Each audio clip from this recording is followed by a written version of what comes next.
the heart of Africa, a new Burkina Faso is rising, brick by brick, road by road.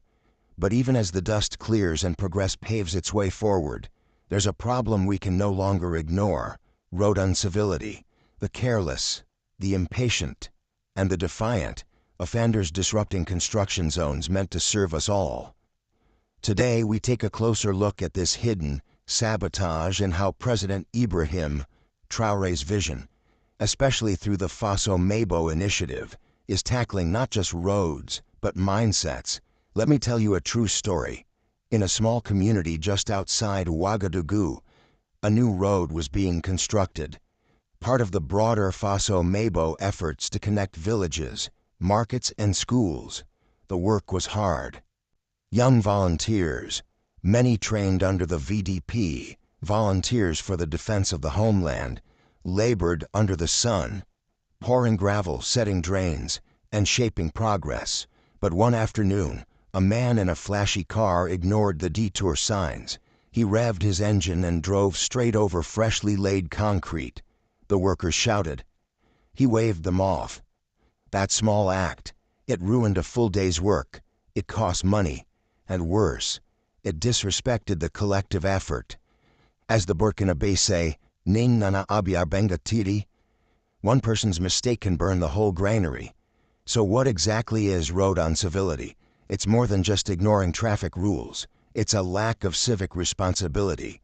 On construction sites of common interest, it includes driving through barricaded zones, harassing or intimidating road workers, dumping trash near active construction, disregarding temporary routes or safety markers. This isn't just bad behavior, it's sabotage against national development. President Ibrahim Traoré once said, "We must become the architects of our own destiny." That begins with respect for what we build. Under Traoré's leadership, this initiative is more than just infrastructure. It's a revolution of mindset, a movement that trains young people, empowers local communities, and reclaims national pride through hands-on development. Across the country, over 450 young people have been trained in Batnogo alone, learning how to lay roads, build culverts, and maintain public works. These are not foreign companies flying in with big machines. These are sons and daughters of Burkina Faso taking charge of their future. But every time someone trespasses on a construction site or destroys their work, it's like throwing sand in the cooking pot. Everyone eats, but no one enjoys the meal. So why do people behave this way? Impatience.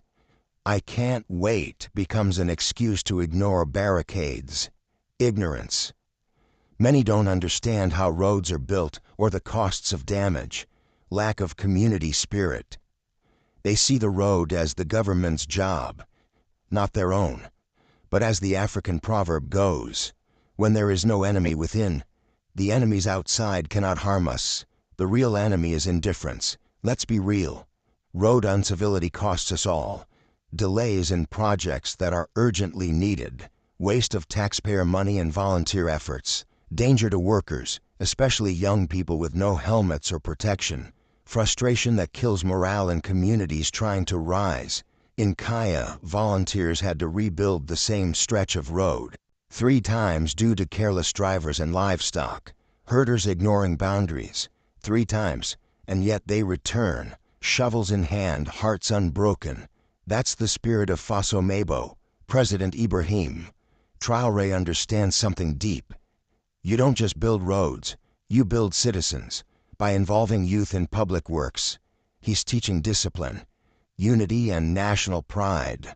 Under his leadership, Burkina Faso is saying, "We will not beg for progress. We will build it ourselves.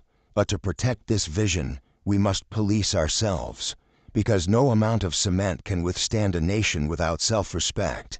As another African saying goes, "You can't build the house if someone keeps removing the bricks." So what's the way forward? Respect construction signs. They're not decorations. They're safety measures. Report offenders. Silence is approval. Educate others. Talk to your neighbors, your children, your co-workers. Support community workers. A bottle of water, a word of thanks. It goes a long way. More importantly, embrace the truth. A road under construction is a promise. Your behavior decides if it's kept. But what happens when someone chooses not to protect what we build? When a driver ignores a barricade? When someone dumps trash at a construction site? When they treat public works like private inconvenience? Under Captain Ibrahim Traoré, the response is not just a slap on the wrist, it's a lesson in responsibility. In Burkina Faso today, those who show uncivilized behavior at construction sites don't just get fined, they get assigned to public labor. That's right, offenders are now being ordered to work on the very roads they once disrespected, shovels in hand, sweat on their backs. They learn firsthand what it takes to lay progress brick by brick. It's not humiliation, it's rehabilitation through responsibility. It says, you broke it, now help fix it. What do you think? Is this the kind of punishment we need more of across Africa? Let us know in the comments. This form of public correction isn't just about roads. It's part of a broader philosophy, a vision of nation building through discipline, responsibility, and purpose. Captain Traoré has shown that leadership isn't about speeches, it's about example. He's not building palaces. He's building foundations, literal and symbolic. From construction sites to agriculture fields, everyone contributes. Everyone earns their place. And what about the prisons? In many countries, inmates rot away in overcrowded cells. But here in Burkina Faso, under this revolutionary leadership, prisoners are being given a new role. They're not locked up in darkness. They're out in the fields, planting hope. Prisoners are now working in agriculture, growing food to fight hunger, to feed their fellow citizens, and to be a part of something bigger than themselves. It's not forced labor. It's nation building with purpose. What do you think about this initiative? Should more African nations follow Burkina Faso's example and turn correctional facilities into productive hubs for food security? We want to hear from you. Drop your thoughts below. This is what makes Captain Ibrahim Traoré different. Where others outsource, he insources. Where others punish to isolate, he punishes to integrate. This is leadership that says, you can be part of the solution, even if you were once part of the problem. He sees potential where others see only mistakes. He sees builders where others see offenders. He sees nationhood in every hand willing to work. How many African leaders do you know today who would trust their own people to build roads and farms with this kind of dignity? If you believe this is a model worth following, type Faso Mabo in the comments. So yes, roads don't just connect towns. They connect dreams. They connect dignity.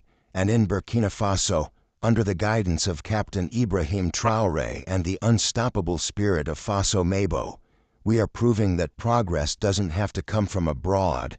It can come from within. But every time we disrespect a site, every time we put selfishness above society, we don't just delay cement, we delay hope. So here's our final challenge to you. What are you doing to protect what your country builds? Would you correct a friend who disrespects a public site? Would you volunteer to help a road team? Would you support using public labor as a tool for national growth? Let us know in the comments, because the future is not written in speeches, it's written in sweat. Like, comment, share, and don't forget to subscribe to the channel, because this is where we celebrate African solutions to African problems. Change doesn't wait, and neither should we.